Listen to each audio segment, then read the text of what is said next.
also be recognized.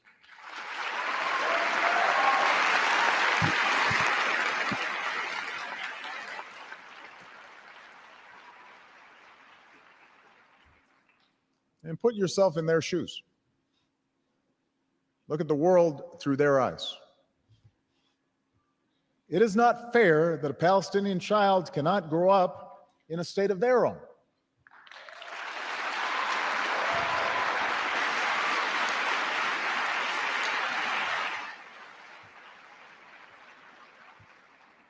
Living their entire lives with the presence of a foreign army that controls the movements, not just of those young people, but their parents, their grandparents, every single day. It's not just when settler violence against Palestinians goes unpunished. Twitter.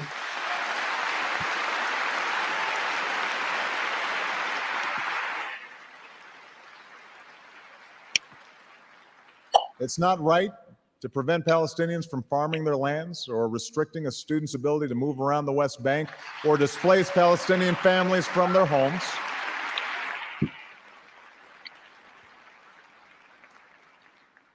Neither occupation nor expulsion is the answer.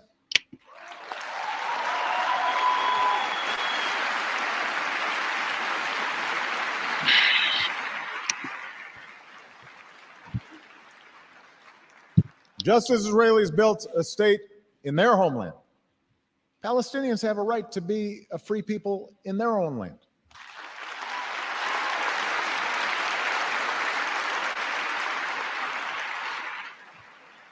You know, I'm going off script here for a second, but before I came here, I met with a group of young Palestinians from the age of 15 to 22.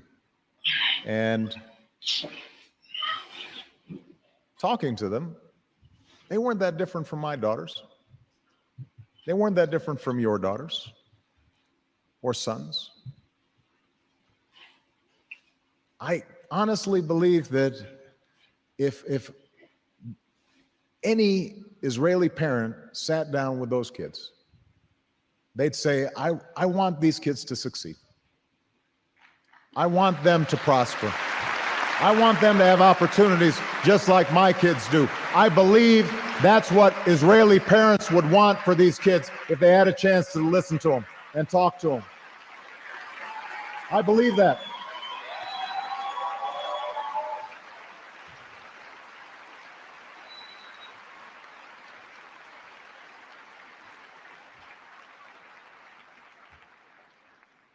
Now, only you can determine what kind of democracy you will have. But remember that as you make these decisions, you will define not simply the future of your relationship with the Palestinians, you will define the future of Israel as well.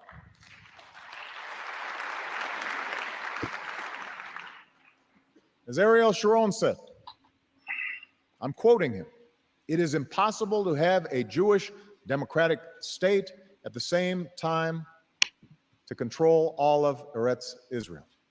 If we insist on fulfilling the dream in its entirety, we are liable to lose it all." Recordings. Talking about politics coming from a view of the streets, you know what I'm saying, dog? We're not coming from professional view. We're not lawyers. None of that shit that's on TV. You know what I'm saying? We come straight from the hood. The hood view. You know? Representation of black people, period, on the bench. Because we don't know who Clarence Thomas is representing. He's sitting on a Supreme Court, sitting on a bench, smelling like cocoa butter.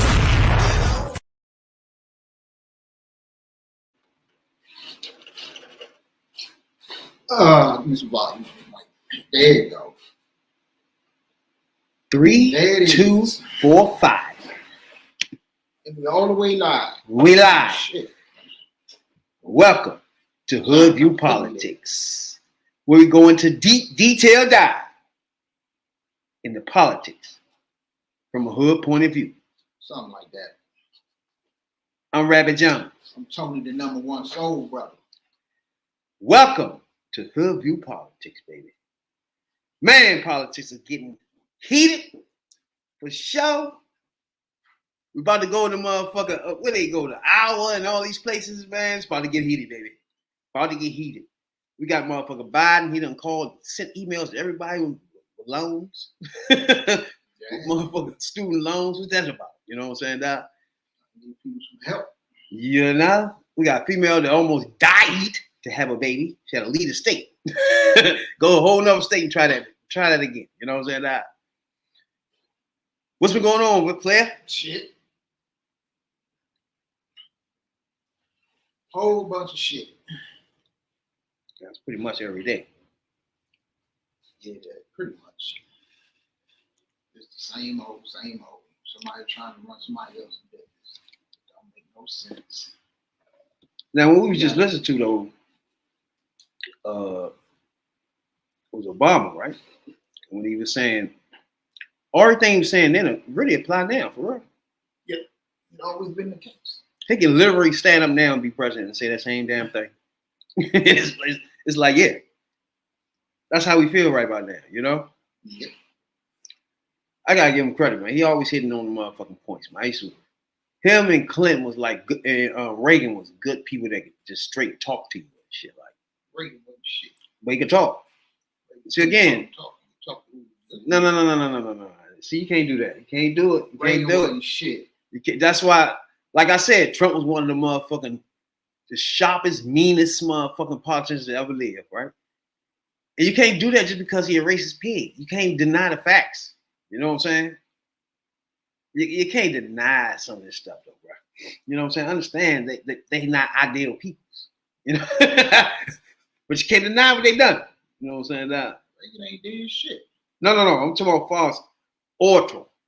When he's having speeches. I mean, he had one Him, the only speech, Clinton, and Obama are good motherfucking talkers, bro. Whether you like what he's talking about or not. Orator. That means he Reagan speak. too. Reagan was not an orator. Come on. Reagan had one good speech. You cannot name more than one Reagan speech that was good. The only good speech he had, and he wasn't on all of them. The only good speech Reagan had that is memorable is the City on the Hill speech. That's the only one. Other than that, that's the only one they ever showed. Is America is a shining city on the hill. That, and he had one other good line. What was the other good line? And that wasn't even a good speech. Was Gorbachev tear down his wall? That was it. That's bigger than anything Obama said. What? Gorbachev tear down his wall. Come on, you give me anything Obama said was bigger than that. Come on, Obama's speech at the motherfucking convention was not bigger than tear down that wall. So give me the thing that tear down his wall wasn't shit. That was huge. Wasn't shit. Shit, Michelle got better lines than that. No, come on, bro. Come on, that's the only thing. That's the only thing memorable we got. Reagan was smooth. Reagan was not smooth. Motherfucking Clinton and Obama. I don't know where you get Reagan. Obama was the top one. I don't know where you get Reagan. I mean, Clinton was the best one. Nixon was smoother than motherfucking Reagan.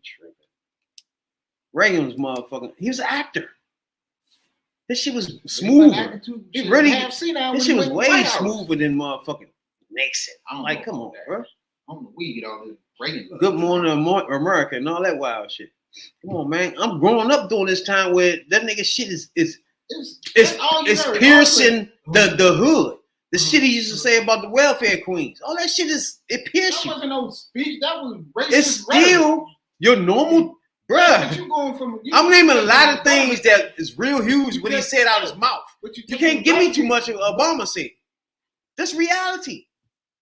Like, come on. Trump say some foul shit. You can remember a lot of shit he said.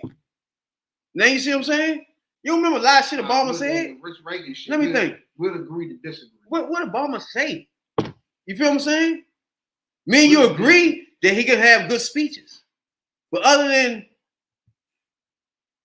what he ran on, the slogan that he ran on, that was it. And somebody gave him that slogan. You see what I'm saying? We'll agree to disagree on that one. I ain't feeling that. Now, like, Reagan used to motherfucker just have a nice, what's the name? You know what I'm saying? Where he talking to people, it didn't feel like he talking to Republicans.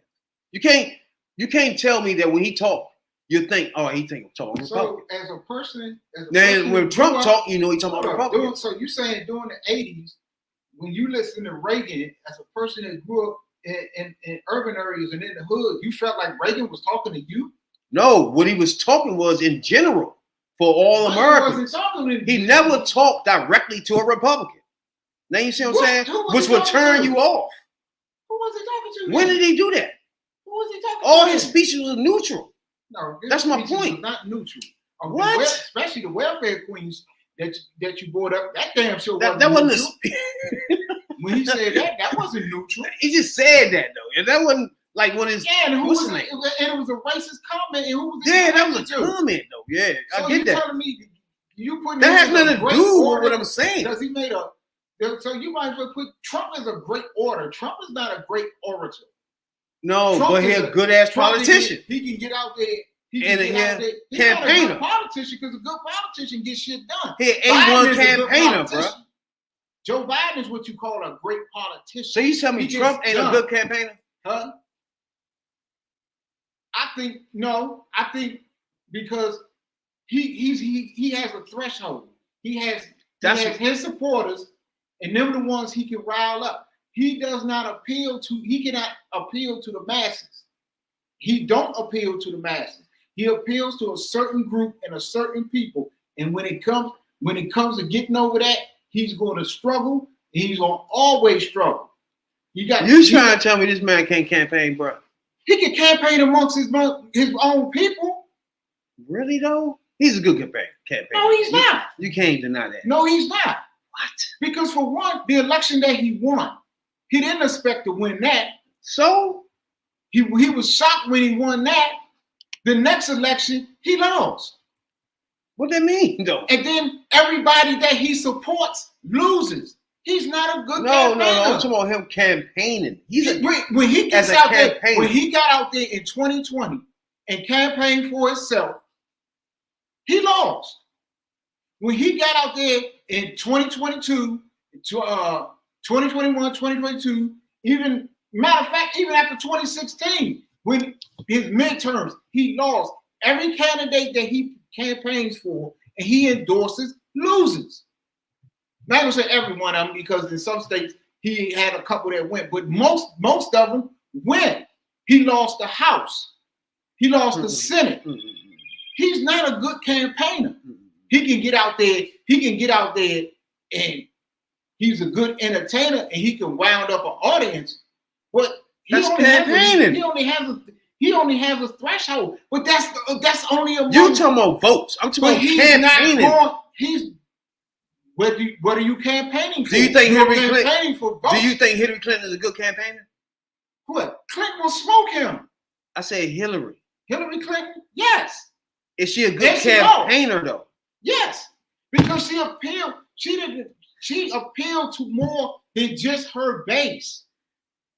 Trump only appeals to his base. That's irrelevant. It's not irrelevant because if he's a good campaigner, he's not only going to get his base, he can step away from his base and go get independents and snatch some Democrats. He can't do that. He's not a good candidate. You don't have to do that. He has to do that. That's not why you run. Why do you run? You run with your own ideas and hope people agree with you. And those that agree with you vote for you. But you still have to pull votes from somewhere else to win. Not really. How? It's enough Americans to do it. Okay. He did it before. Right? Yeah, he did it before. So he pulled out enough Americans just agree with him. He didn't do that because he lost the popular vote. Long as they agree with him. Because he lost the popular vote. So he really don't have a majority of people in his corner because he won the electoral college, which what counts. But when you total up the popular vote and the total votes, Hillary smoked him in. So he don't have of the people, he don't have a majority of the people in his corner. He never won the popular vote, even when he won the election.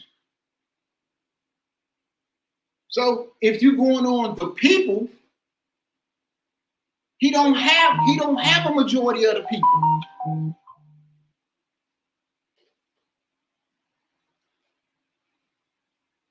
See, that's where we get a disconnect at, because you think campaigning is getting everybody to agree with you.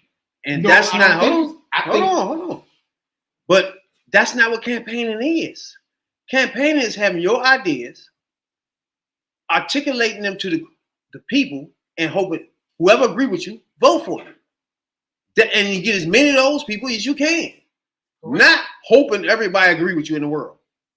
But And trying to cater to every single person. The objective of your campaign is to get 51% of the people to agree with you.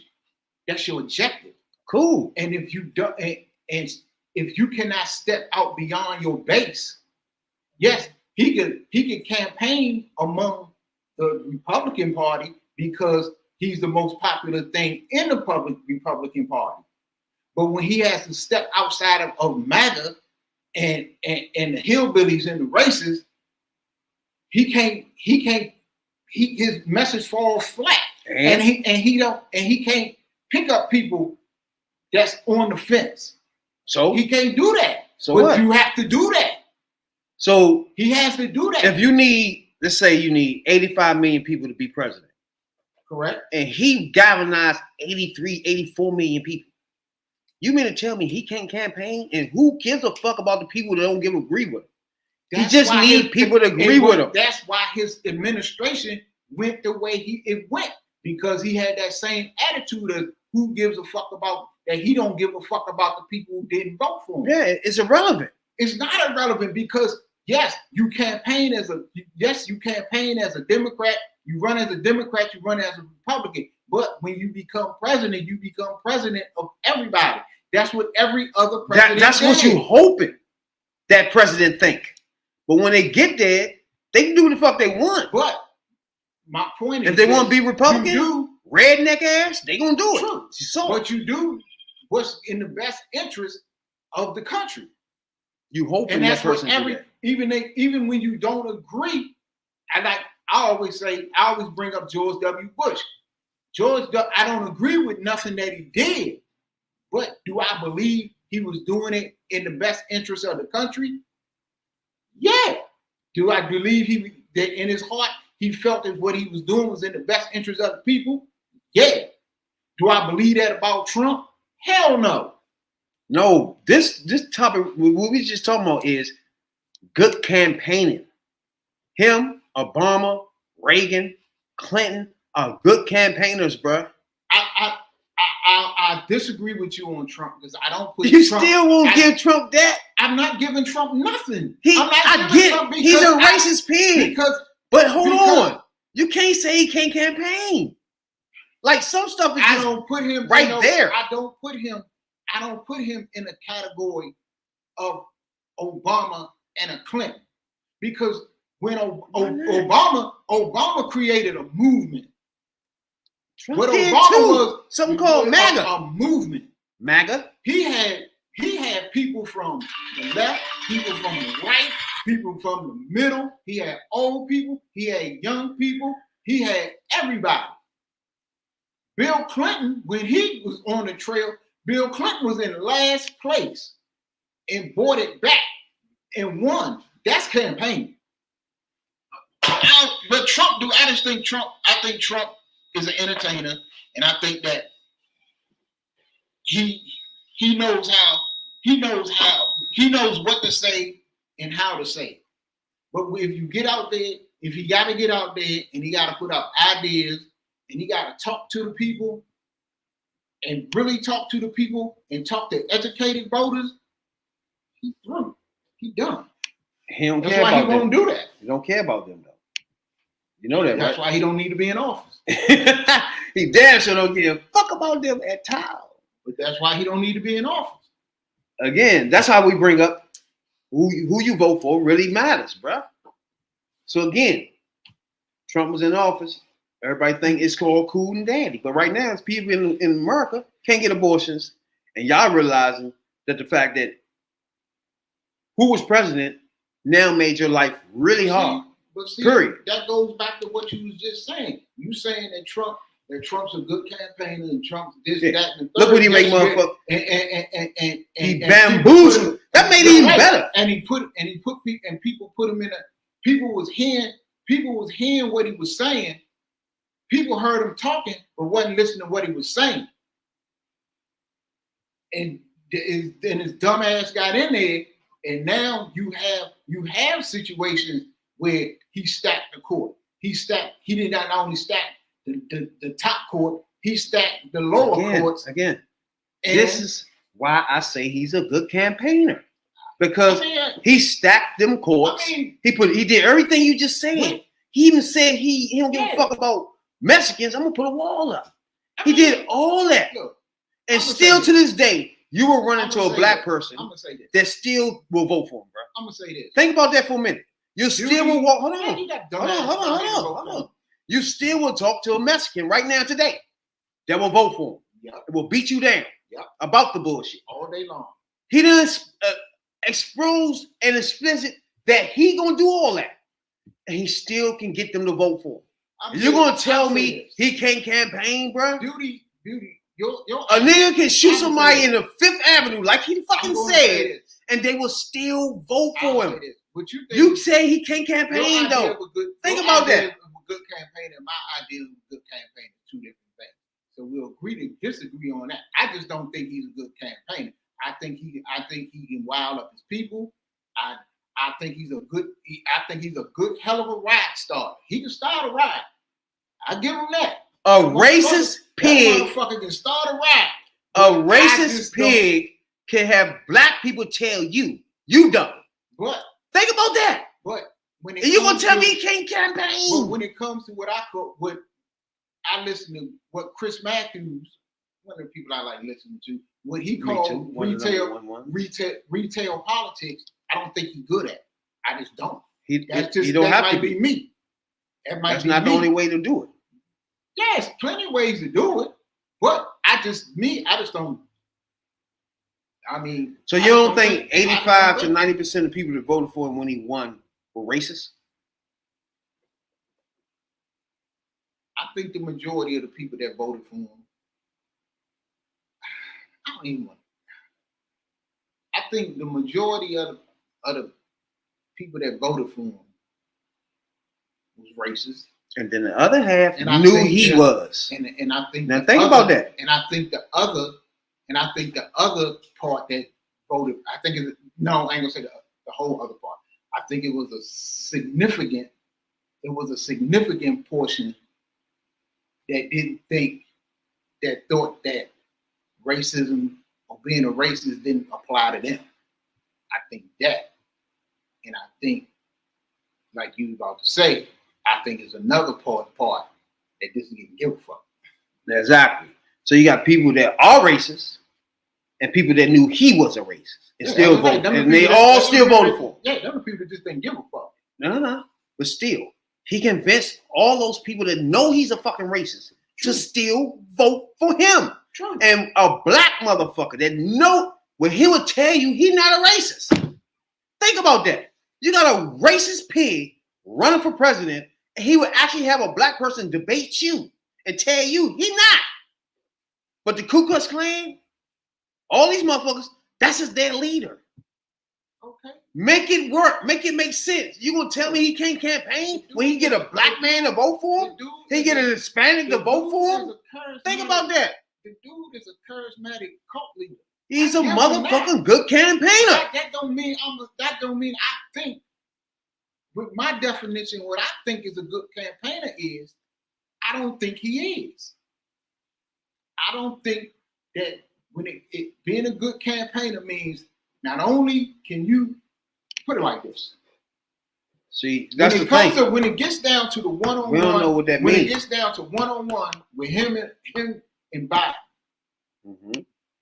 Okay. Campaigning one-on-one. Do you think Biden can convince some Republicans, a significant number of Republicans, to vote for him? Biden? Yes. Republicans that's on the fence. Some of them gonna do it anyway. I'm saying, I'm not saying that some of them Because it always is that way. You got a lot of people that don't fuck with Trump that's going to vote against him anyway. Okay. Exactly. But I'm saying, but do you think he can convince a significant number of Democrats to vote for him? Yes. At this point, today, No. today's date, before we even got to vote, right now, everybody in America know who Trump fuck is. Yeah. Right? Everybody know who Biden is. Don't talk about Biden. We're talking about Trump. Yeah. We know. But everybody knew who Trump was. Hold on. Everybody in America at this point know he's a racist pig. And everybody, hold on. So that means that everybody that's still defending him and voting for him know that.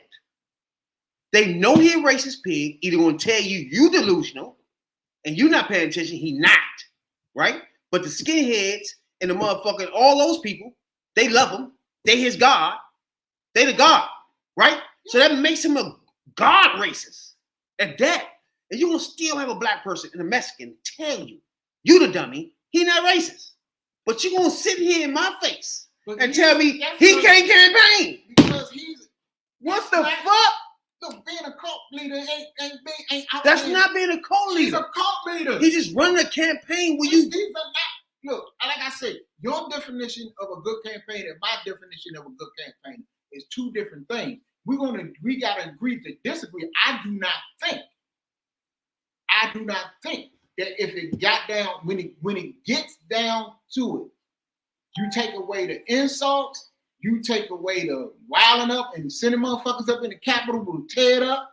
You take away the misogynist. You take away the lies. You see, a good campaigner don't have to lie.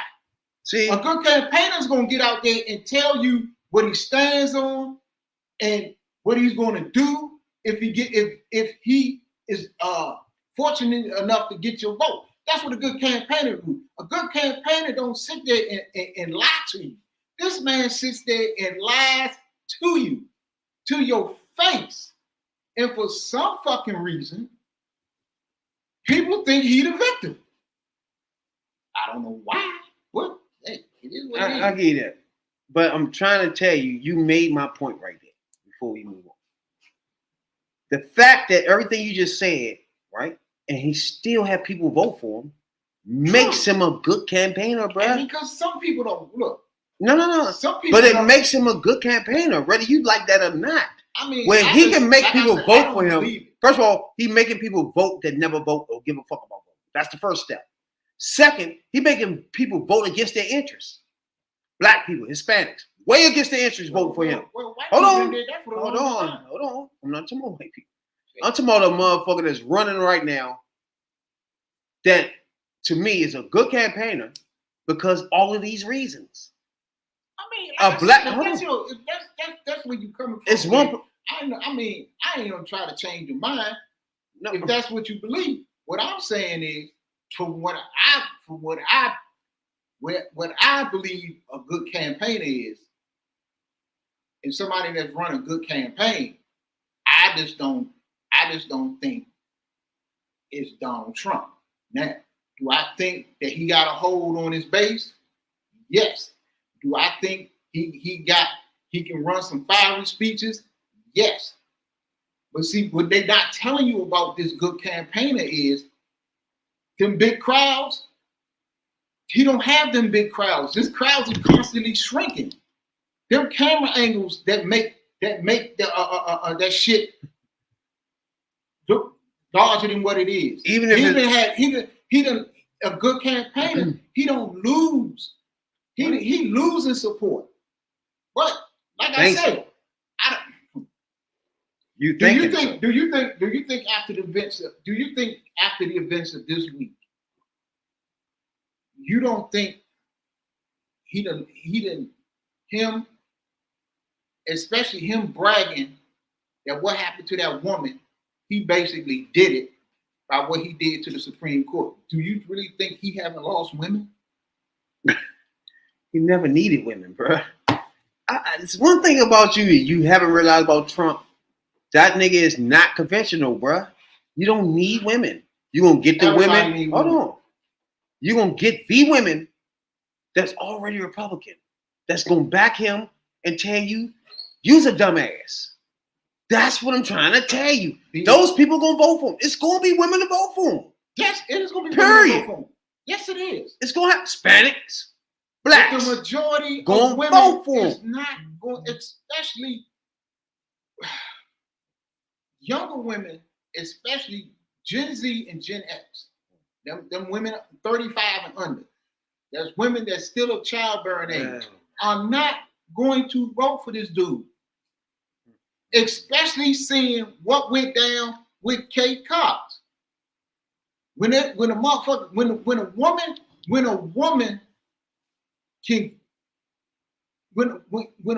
goes to court and says, I'm pregnant, I'm 20 weeks pregnant. This child I'm carrying is in all probability will not survive and will not be born alive. And it could kill me in the process, or I would lose fertility and never have kids again. When the lower court says, well, we'll give you an exemption to the law, and you go ahead and get the health care that you need. And then this motherfucker Paxson, the attorney general in Texas, comes along and files a motherfucking motion to do whatever, a suit, a motion, a stay or whatever, and they overturn the shit and threaten to lock her and the doctor up, basically, and she has to leave Texas to get the care that she needs. And then you have this fool Trump out here basically bragging on it, that he's the cause of it. Do you think that really, now older women, I would say 50, I wouldn't even say 50. I would say 60 and up probably would, because but women that are still of childbearing age, no. Because for one, what is happening now is, especially in these states where abortion is legal, you are forcing women to put all their business in the streets. You are forcing them to put their health care and their health matters in the streets, in the courts, in front of dudes, and it's being determined by people who ain't qualified. They sit there, her doctor went to court. Her doctor went to court and explained that this baby, more likely than not, is not going to survive. It is born with a genetic defect, with a fatal. The baby has a fatal genetic condition that will kill the mother, or the mother will lose fertility. And a motherfucking judge sit right there and breaking news that he didn't have enough proof. No, that Kate Cox's situation did not qualify for an exemption to the Texas law. That's what he said. The baby will probably not, the baby will not survive. The mother could die. The mother could lose fertility. All of this. And a dude, a judge who is not a doctor, a judge who ain't been to medical school, a judge who's not a gynecologist, a judge who's not nothing but a judge, says, lady, I hear what you're saying, but your situation does not qualify for an exemption. So he's basically telling her, you die, your child died, and if you never had kids again, what the fuck? Now everybody know Cox was diagnosed. Well, this right here is something that's real fucking serious. When she was at 20 weeks pregnant, that's when she sued the government, right? The fetus has been diagnosed with rare and deadly genetic condition called trisomy 18. Now, this right here is something where it actually killed her, but it's definitely going the baby will die. Not survive.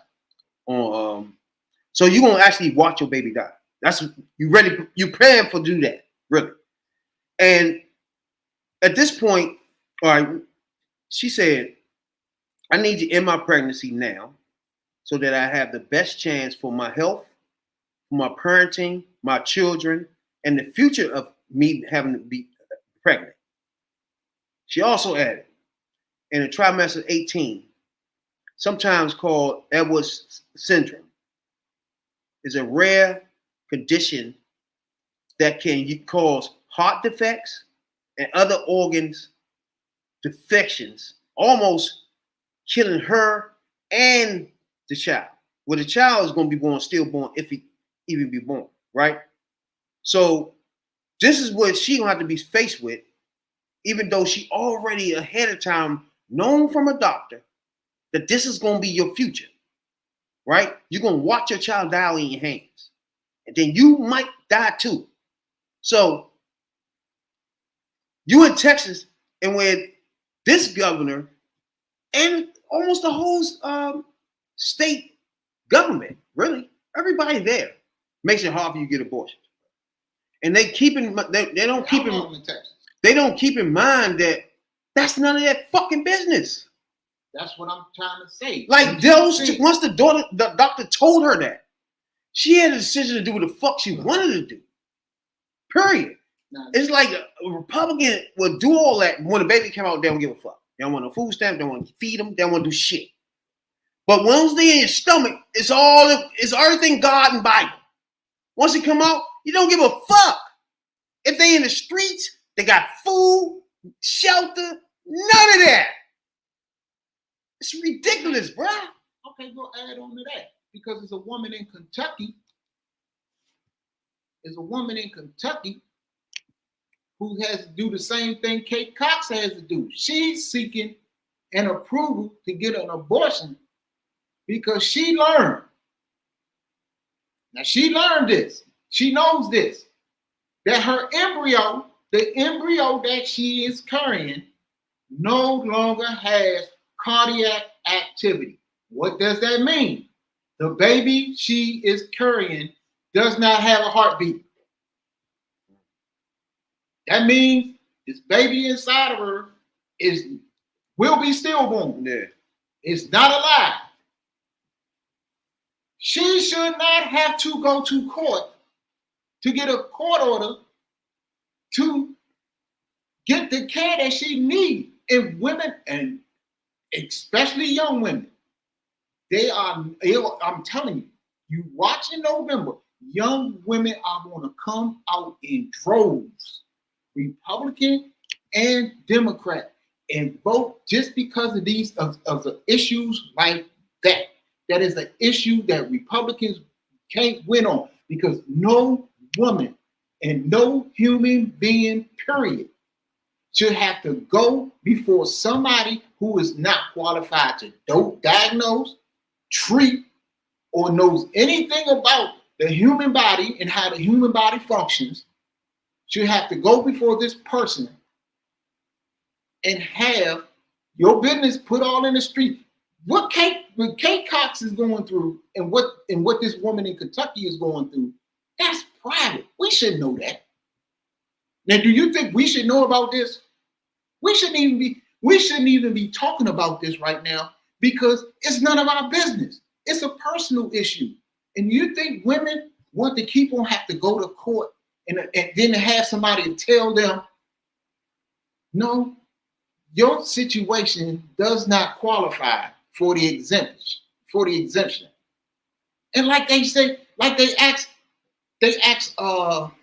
what's the lady? Used to be on CNN, Anna Navarro. It was on The View. And one of the ladies was like, well, why she gonna she just leave the state like she did. Okay? And she brought up a good point. You gotta leave the state and leave your own doctors and go to a strange doctor. You're going to a strange place. You're not sleeping in your bed. You don't have nobody there to support you. You don't have your family around. you don't have nothing. That's a traumatic experience. Especially knowing that the baby that you carrying, that you want, that these women is not trying to terminate a pregnancy because they don't want the child. One, the child is more likely, the child is basically, they're telling her your child is going to die. And the other one the child has no heartbeat, so the child is already dead. So why should the fuck they got to go through all of that? That's more trauma on top of the trauma that they already going through. That's bullshit. That's why I say, like, this right here, y'all don't even understand how huge this election is, right? And it's not even about who got the best ideas in this election. This is a funny election right here, where it's just who can get the most people out. It ain't about everybody know who these people are. Y'all ain't even got a campaign. For real, Biden and Trump really ain't got a campaign. They know these people. Everybody know who they, bruh. All we need are the debates, and that's it. But at this point, everybody know where they at with these people. I can tell you this much. Get your voters out. Women can organize like no other. When it comes to women causes, women can get together and march. Mothers Against Drunk Driving, Mom, Million Woman March, and so on.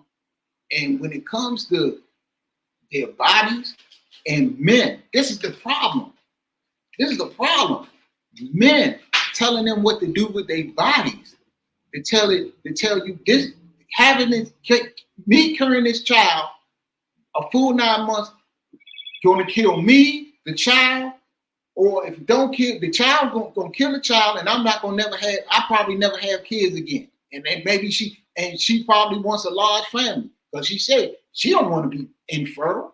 She probably want 5, 6, 7, 8 kids. Who knows? And if however many she wants, that's her business. And if Republicans think, and we know, and it's a known fact, more than any other group, women vote. Women do vote. And if you think you're going to get out here and this woman is going through the things that she going through and this other woman going through what she going through, and you think women is not going to remember that on election day, Republicans is crazy. And then to have Donald Trump come out and basically brag on it. Yeah. He basically bragged on it. That goes to the people that want to vote for him. Right, that goes, but who is he talking to? He's talking to his base. He's talking to MAGA. Like, if you was a motherfucking slave owner back in the day, right? You went out and whipped a motherfucking nigga. Majority of people love that. You gonna get all those people to vote for you, even though what you just did was fucking the worst thing ever. Now you see what I'm saying? They know you did that, but they still gonna vote for you. That's where we at with this clown ass nigga. Right? Yes. That's why motherfuckers like, what's his name? McCarthy. This nigga quit. You know that? I know. How would this nigga quit when he just wanted to be fucking speaker? like, bro, that's what I mean about these motherfuckers, bro. Because why are they there? Are they there to help you or just for their own fucking reason? Because when he got ousted for the speakership, him staying in the house is useless. He has no power. Nobody will listen to him.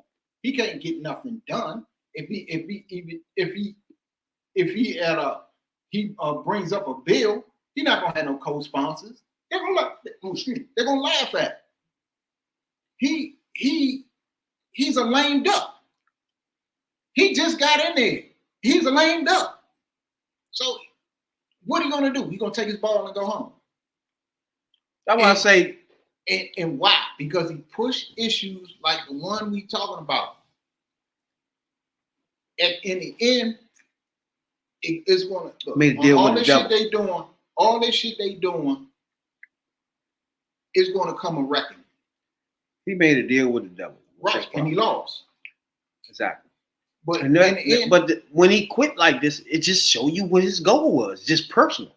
Cool. It wasn't to help people from his district and help America. It was about him. Can we get politicians that gives a fuck about why they there, bro? Why are we just here just to get money or whatever to fucking be a fucking speaker or the president?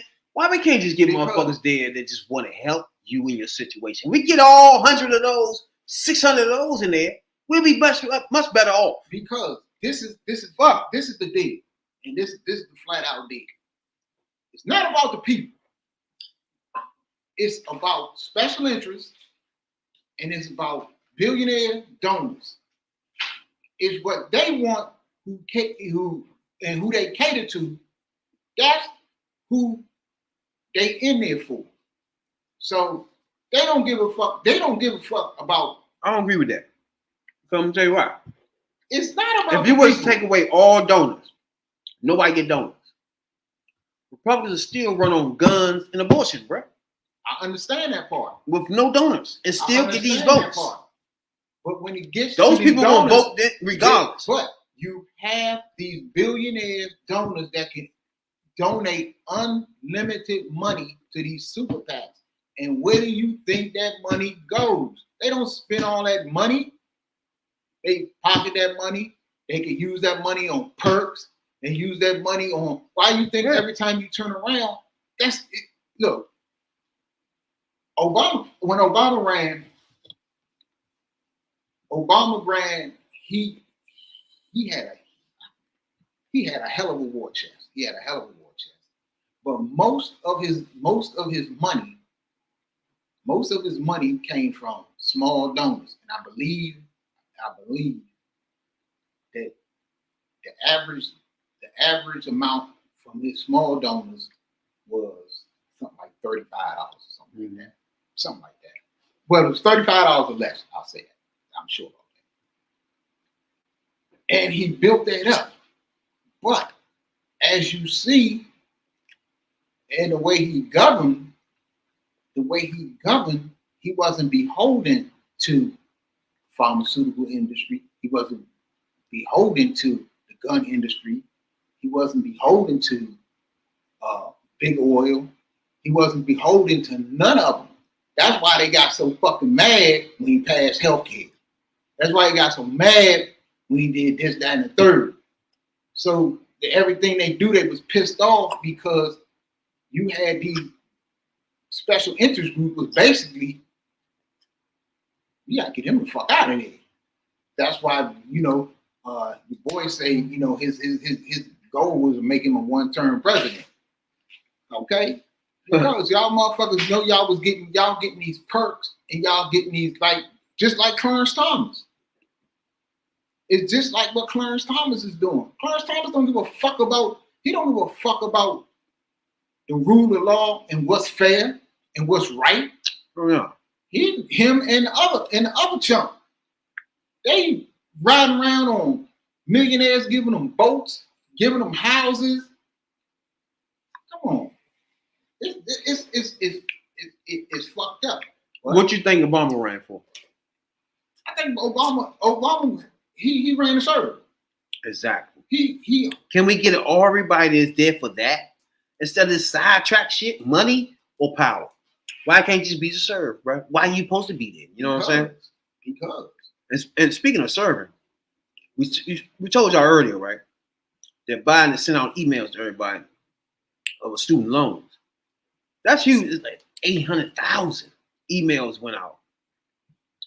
This is a president that's constantly fighting this thing about student loan debt, right? And I'll be honest with you, it's really nothing he can do, bro. See, he literally brought home. That's campaigning when you're out on the trail. But again, that's what really he can do everything. He can bring Shorty home from Russia. Yeah. He can motherfucking tamper out this shit in motherfucking Russia. I mean, in Russia and with what's his name? He's supposed to come here tomorrow to have a speech. Zelensky. But those countries right there, and Zelensky, he wants money right now, right? He wants more money, really, to continue the war in Russia and all that other shit. Like, first of all, once you start helping these motherfuckers, you can't stop. Like, you gotta continue. But at some point, Israel is not playing the right. Like, bro, we can go all night about this Israel and Gaza thing, right? Because that shit is just it's just Israel. This mess is a complicated mess. Is not working with America like America think of Israel is. Put it like that. And people of Gaza, like Obama said at the beginning of this motherfucker, had the right to live their life too, bro. You know what I'm saying? The normal people that had nothing to do with anything should get to go to school, their kids go to school, and everybody go to the grocery store. You know what I'm saying? This is where I feel for the Palestinian people, because the Palestinian people themselves are stuck between a rock and a hard place. They in the middle because Hamas doesn't give a fuck about them. The Palestinian people is a pawn in what Hamas and Iran, by the fact that Iran is funding Hamas. They just the people are suffering because they can't get rid of a government that ain't no good to them. But Israel, tired of Hamas shit, they going up in there to eliminate Hamas. But by the fact that you want to eliminate Hamas, the Palestinian people are basically collateral damage, which is fucked up. Exactly. I agree that, the situation that the Palestinian people, the good Palestinian people don't have a beef with Israel. It's Hamas, the ruling party in a ruling government in Palestine, has the beef with Israel. If you leave it up to the Palestinian people, they will kick Hamas out tomorrow, and they will go and negotiate a peace deal and with Israel and move on from there to a 2-state solution, a 3-state solution, whatever they want. But until you get Hamas, and by Hamas, you got to also deal with Iran, who's stirring up the shit and who's funding Hamas, because Hamas ain't got what Israel got. So they're getting this from somewhere. Sure. And everybody's speculating China. Yeah. It's like it's so much going on right now. This is a deep, deep thing. Yeah, you're right. It's fucked up. It's deep. I feel for the Palestinian people, but Israel has a right to defend themselves. Israel feels as though, look, we tired of this shit. We're gonna get rid of these motherfuckers now. But the bad thing is you motherfucking the Palestinian people are basically caught in the middle, and everybody wants a ceasefire. But Israel, like, okay, if it's a ceasefire, Hamas is still out there, and no sooner than they get their shit together and regroup, we're gonna be right back here again. And so basically all of that would have been for nothing. That's where I think Israel is coming from. Israel is saying, look, if we negotiate a ceasefire now and Hamas is not totally eliminated, we ain't got them out the way, and we go ahead and negotiate a ceasefire and we stop this war now, should it be all right for a minute? Well, with the help of Iran and some other bad actors in the region, Hamas is going to regroup, and you're going to be right back where we are now.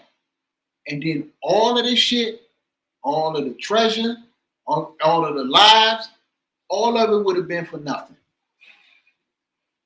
I just believe that's where Israel coming from. That's what I'm saying. It's like, if they don't work with us as Americans, then it wouldn't even, like if they don't work with us as Americans trying to help them, just same thing as Ukraine. Like you gotta help us help you, bro. You know what I'm saying? Don't have us on this wild ass shit where we're trying to help you and you just making it hard to help. Like we can't work like that, bro. But if we go in, look, Israel's an ally like Great Britain and so many others. Netanyahu, all of them. But if you go in, how can we tell them how to protect themselves or how to conduct the war? When we go and do what we do? When we went into Iraq, we went into Afghanistan, we went into the Gulf, and we did what we did. Did anybody tell us how to conduct that war? Nobody told us shit. They went with us, but nobody told us, look, we got this, we got intelligence, y'all can launch attacks from our country, from our bases. Y'all can set up operations in here, and there in our countries, do what y'all gotta do. But nobody said you can't do this, that, and the third. And I think, how can you tell us sovereign country how to protect yourself? That's kind of tough because we back Israel, but we don't run Israel. That's the problem. And before we move on from that, them evading Gaza and then that makes things tougher. I'm sorry, bro. It's like they have to work with us, and if they don't work with us, it's just gonna be a tough thing. He's not gonna be able to funnel them money if they don't work with us, bro. It's just gonna make it hard. I'm being honest with you. It's like you can't kill innocent people in Gaza. You can't invade Gaza. You can't just do all that when we're trying to work with you and then make a solution. So that's how I feel about that shit. It's really ridiculous. Now, appreciate everybody to be tuning in on us, man. Facebook, YouTube, Twitter, Twitch. We appreciate y'all a whole lot. You know what I'm saying, dog? It's something we do, right? It's something it's a lot of things we do. It's all had the black culture vein in it. You know what I'm saying, dog? But it's something we do here. We're going to do tonight is Black in the Day. You know what I'm saying, dog? Where we just take the date up to date and go back in black history and see what happened today. You know what I'm saying? Somebody gonna be doing centuries from now and be saying, what happened today? Hoodviewpolitics was on. You know what I'm saying? Rabbit Jones and Tony, that #1 seller, was live. You know what I'm saying? But that's history. We black history. You know what I'm saying? But as I said,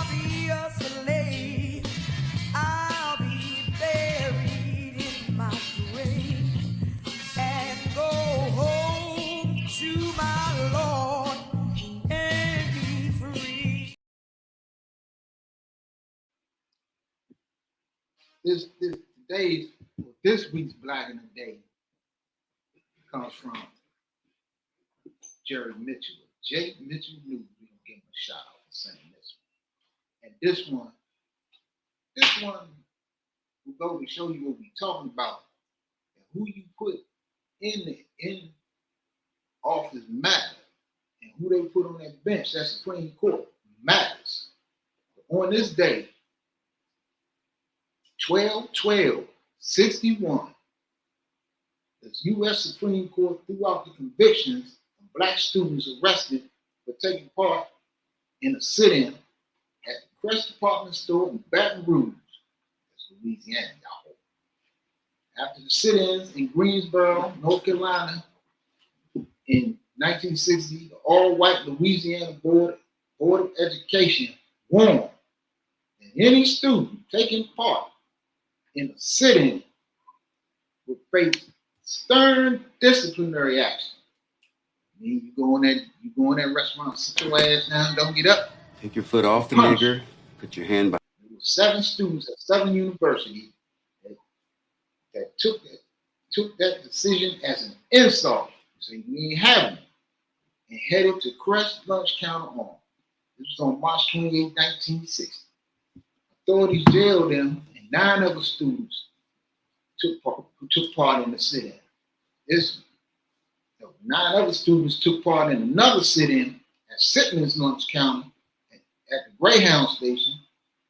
They too were arrested, and 3,500 students, 3,500, 3500, y'all.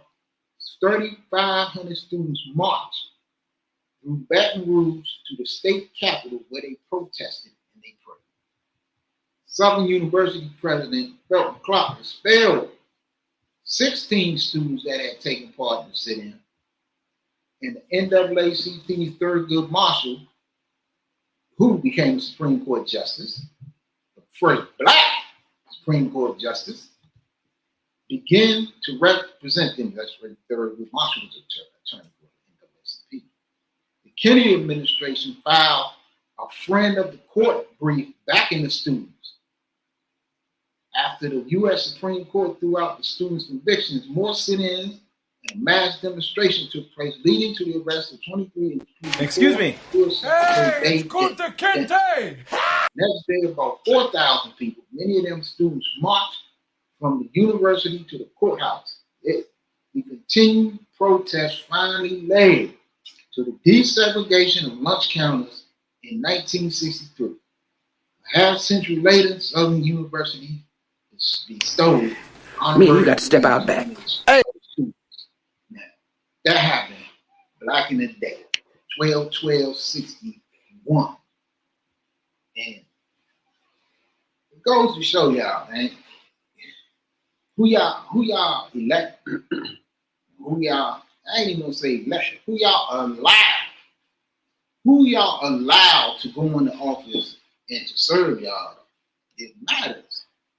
Shouts out to Thurgood Marshall, baby. Right. Because of what these students did, they think about it. 7 students, just 7 people. Probably telling y'all, bro. Like our history, the Black people history, bro. Y'all, if y'all don't look this shit up, it's just so many people. We had somebody last podcast that was gay that never got mentioned during the whole civil rights joint. You feel me? It's a lot of people that y'all don't know nothing about, right? That sacrificed their life, limb, literally, for you now to be where you are. And I just think everybody is Black, gotta understand that, bro. It's just like, you really gotta understand our history, bro. We came a long way and we fought to do it. You really got to, and that's a good point, because look, seven students sparked to 5 in Baton Rouge. 7 students at one lunch counter, 9 students at another lunch counter. Rosa Parks was one woman who, but the civil rights movement was already ignited. But she put a flame, she put a blowtorch to it. You know what I'm saying? She set it off. That was one woman. It was Martin Luther King. It was one man who started it. So when people tell y'all that you can't make a difference, and especially that your vote don't count, the vote don't mean nothing. It don't mean nothing if you go down there and vote. What's that's gonna change? It only takes one person. Take 1, 7, 9, 10. I got news for you. That one, you take a friend, they take a friend, they take a friend, and so on and so on and so on. You know what you have then? You have a voting block. What's a voting block? That means you have enough people in your coalition that you can swing an election. That means they got to come and talk to you. That if they don't take care of you, your interest in your community, you got enough people behind you to beat the street and vote their ass out. One person does make a difference. One vote makes a difference. One vote. Like I heard something the other day. I was listening to sports talk radio the other day. And Chris Russell had the dumb of the day. And this was dumb. There was a dude he was in an election, a tight election. And he said he thought he was being noble. He was being noble. He said, I'm not going to vote for myself. So I'm not going to vote for myself because it'll be selfish or I don't know. He just called himself being noble. But when they tallied up the ballots and counted the votes, guess how many votes this motherfucker lost by? 1 vote. Because he didn't vote for himself. We deserve to lose that. 1 vote. Hey, for real. 1 vote makes a difference. And it could have been yours. And it could be yours. So this day was a real important day for Black people. You know what I'm saying? Again, shouts out to Thurgood Marshall. Every day is an important day for Black people. And you can almost picture the scenery there where Thurgood Marshall was taking on all the Black situations. You know what I'm saying? Like,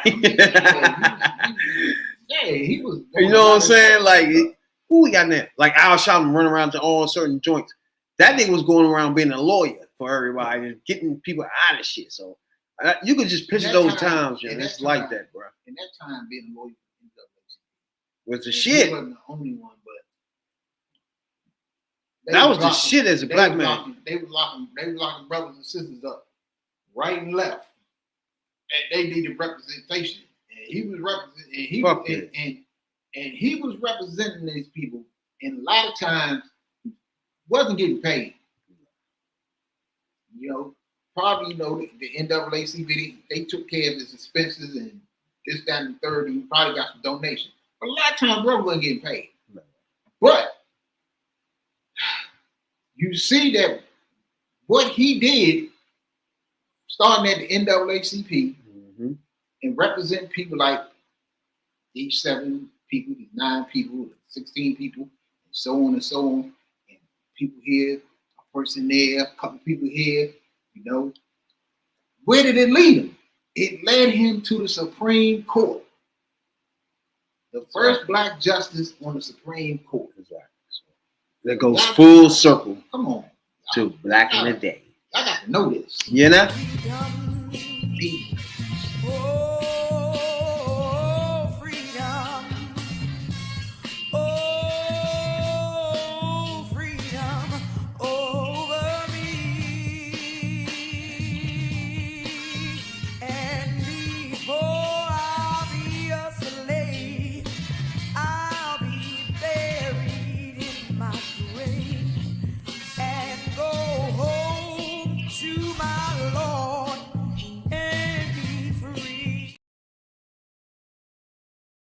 Here go again. This chunk. Ron DeSantis. Now that was Black in the Day. Here we got Ron DeSantis bragging about signing his 6-week abortion ban before many women even know they're pregnant. There's something else he doing too. Out that motherfucker tripping. What was that? With the game, something about the San Francisco game? Oh no, something about college football. Oh, he want to sue because of Florida State. Because Florida, He want to pass a bill so Florida State. Yeah. So, Florida State ain't getting. I think ain't Florida that some State, wild yeah, shit? Florida State got fucked, but you the governor though. Like, what are we talking about?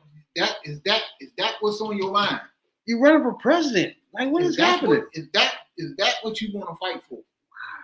That's your North Star. You are a governor of a state. You running for president. I got news for you. College teams get fucked in the bowl, out of bowls and championships every year. Let's believe it. Every year. Somebody that thought they should have been there ain't get there. Somebody didn't get in the Final Four. Somebody didn't get in the field of 64. Somebody didn't the college football playoffs. Somebody got left out. Yeah. Y'all went 13-0, won y'all conference, did everything right. And I'm with you. Florida State got fucked.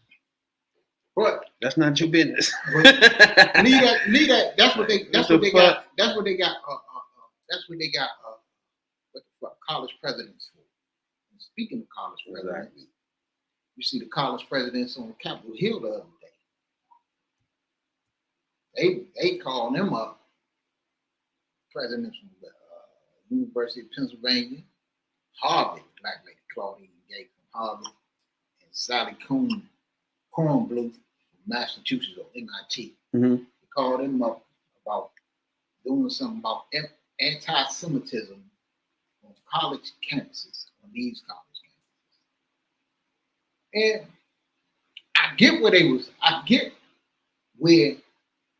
coming from. In this country, we have something called First Amendment. It's freedom of speech. You say what you want to say. It means you say what you want to say. I mean, until it comes to shit like you can't yell fire in a crowded theater and shit like that. You can't rile people up to run down to the Capitol and try to take it over because you know it's an election. You can't do shit like that. That ain't protected by the First Amendment. But you can voice your. Just because you support Palestine doesn't make you an anti-Semite. I just don't think you just support the Palestinian people, and you see something that you think is wrong, and everybody want to call everybody that support. All right, if it was like, let's say you're in the house, right? Mm-hmm. And your father beat your mother, right? You go in to help your mother. Did that make you anti-daddy? No, but he gonna be anti-tooth when I'm banging. But the point is, like, you helping your mother out by either breaking it up or helping her forcefully, right? Because that's your mother. But that don't make you anti-daddy. Right. You know what I'm saying? It's like it's not the same thing. And it's like they don't want you to hit them. And I got that. It's been a rise in anti-Semitism.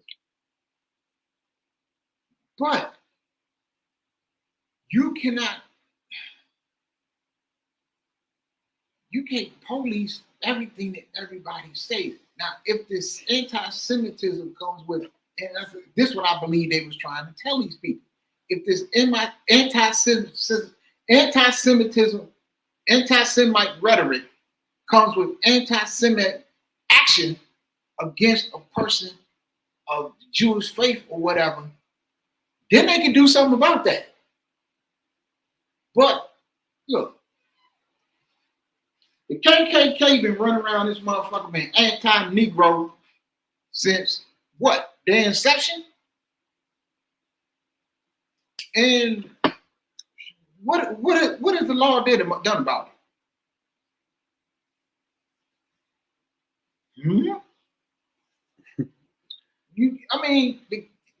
Look, the KKK, skinheads, you got white wing people that done say some of the most vile shit against black people you could imagine. Yeah. And always the response is turn the other cheek and you don't have to listen to them and be above this and all of this. Okay.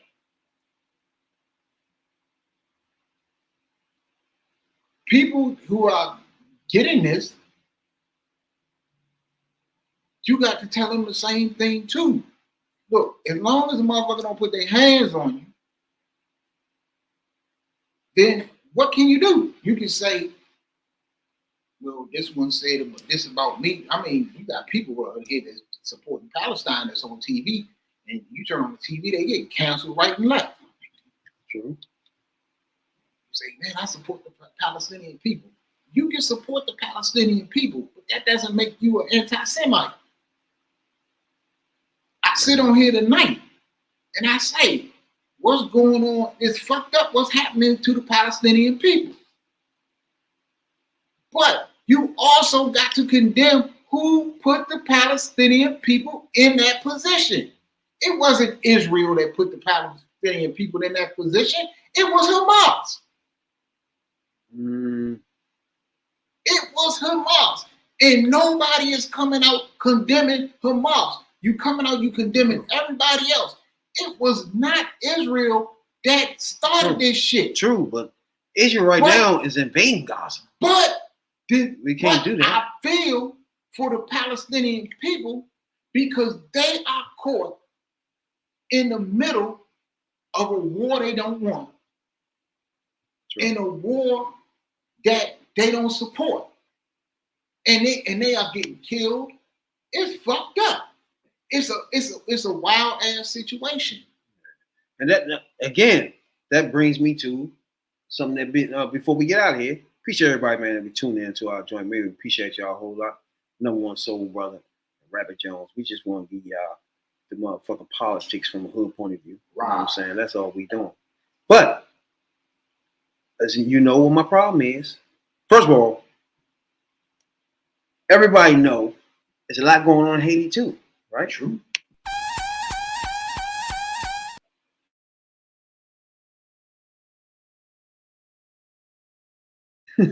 First of all, we got Democrats saying, hold on, Biden. Biden is ready to sign off on intervention over there, right?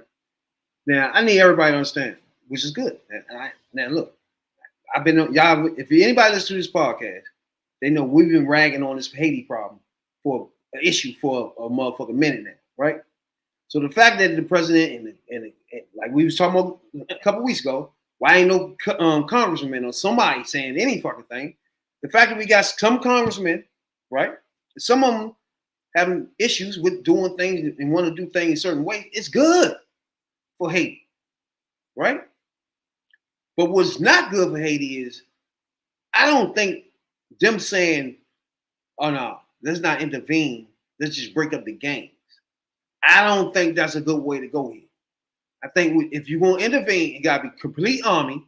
You get motherfuckers, everybody, other countries to help you. You got to go in there and literally take this thing completely the fuck over. We start trying to nitpick around the edges to this gang live here, that gang live here. Let's try to invade the gangs and lock the gangs up. Nah, this is going to be an ongoing decade type process, and they going to still be running shit. Because if you got to go in there and run this country. If you do that, then like you want to have another situation. You want to have another situation like you're going, like you got going Woodrow on, Wilson, and like you got going on in Gaza. If you can't just run up in there and say you're gonna get the gangs out of there because the gangs are doing what Hamas is doing. The gangs are where the people at. Exactly. So you go get the gangs, you're gonna go get the people. You also get the people. I think you gotta go in there and just take over. Just take completely over. Take the government back, take the police stations back. Look, that's the main problems right there. The hospital. You got to run these things back. You got to take control of these things first. And look, the UN got peacekeeping forces.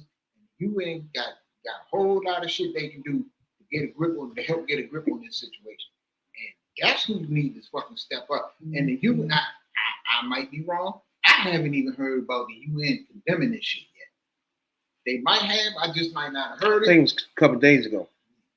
Yeah, they condemned something that was going on somewhere else. It's heating up now. Put it like this. Somebody trying to light a match to this situation. Put it like that. It's heating up. Now, a group of House Democrats on Friday called Biden ASAP, told him to withdraw the plans for militarized intervention in Haiti. Now, to me, I feel like that's a good idea. Now, in the letter, Secretary of State Anthony Blinken, something like that, and led by Representative Presley from Massachusetts and Clark from New York, co-chairs of the Haiti Caucus. Okay, hey, we got to find out who the Haiti Caucus is. So Haiti Caucus, I'm on your ass, Haiti Caucus. It's who y'all, 6 Democrats. Why you always got to be Democrats to do stuff I like? That's not my fault. Now, I've been on here ragging everybody about motherfucking Haiti. If it was a Republicans that did this, I'd be happy. You see what I'm saying? It's not my fault. It's 6 Democrats. The Haiti caucus. Is it a Republican Haiti caucus? Nah, man, it really ain't. Think they should stop and say, get the gangs out first in the arms. I just disagree with that, bro. If you're going in I strictly, don't think you can't do it. I mean, I think that's it's a bad idea. It would need to be done, but I don't think you can do it. Right now, they're about to go in there with the UN, surrounding countries, and military intervention. Democrats don't want them to do it.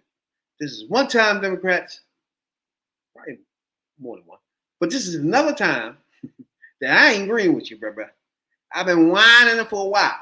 Y'all take y'all asses over there to Israel. Quick. Haiti too, baby. You know what I'm saying, Doc? House Haiti caucus coach. Haiti too. Alabama, There's 6 of them. Ayanna Presley, Yvette Clark, and To lead from Michigan.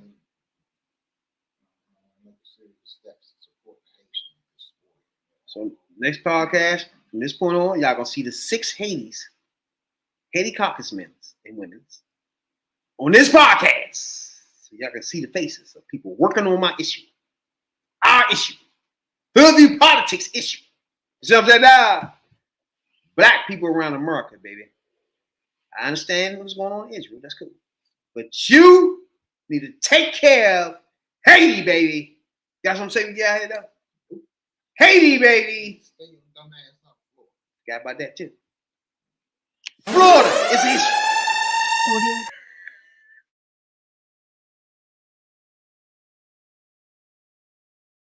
God.